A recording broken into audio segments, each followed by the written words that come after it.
মেলার অষ্টম দিনে ক্রেতা বিক্রেতাদের হাঁকডাকে মুখর ৩০তম ঢাকা আন্তর্জাতিক বাণিজ্য মেলা।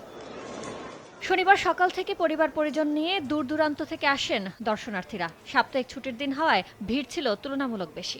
আশা তো করি মোটামুটি একটা অফার থাকবে, সেই জন্য তো আমাদের মেলায় আসা। ইলেকট্রিক্যাল চুলাটা কারণ গ্যাসের সংকট, তো ইলেকট্রিক চুলা হলে রান্নাটা একটু কমফোর্টেবল হয়, ঘরে বসে রান্না করা যায়। মেলা কর্তৃপক্ষ জানায় গেল ৭ দিনে মেলায় দর্শনার্থী এসেছে প্রায় ১.৫ লাখ। তবে এর সংখ্যা আশানুরূপ না হওয়ায় হতাশা প্রকাশ করেন তারা। গতকালকে আমাদের প্রায় বিগত ৬ দিনে যে পরিমাণ লোক আমাদের আসছে, সমপরিমাণ লোক গতকালকে আমাদের ইনশাল্লাহ আসে। এবারের মেলায় নারীদের আগ্রহের কেন্দ্রে রয়েছে গৃহস্থলীর জিনিস, জুতা ও কসমেটিক্সের দিকেও নজর রয়েছে তাদের। অফার যেখানে বেশি সেখানেই ভিড় ক্রেতাদের। একটু ছাড় যদি থাকে 10%ও থাকে তাও তো ভালো আমাদের জন্য। কিছু কাশ্মীরি শাল কিনা রয়েছে প্রথমত, আরো তারপরে আমার মিসেস যেগুলো পছন্দ করে। আমরা ঘরের জিনিসই বেশি পছন্দ করি, এত ওই ধরনের জিনিসই কেনার চিন্তা ভাবনা আছে। এদিকে মেলার প্রথম ৭ দিনে রাজস্ব আদায় হয়েছে ১৬,৬৪,৯৬১ টাকা, গেল বছরের তুলনায় যা ৩৩.৭৪% বেশি।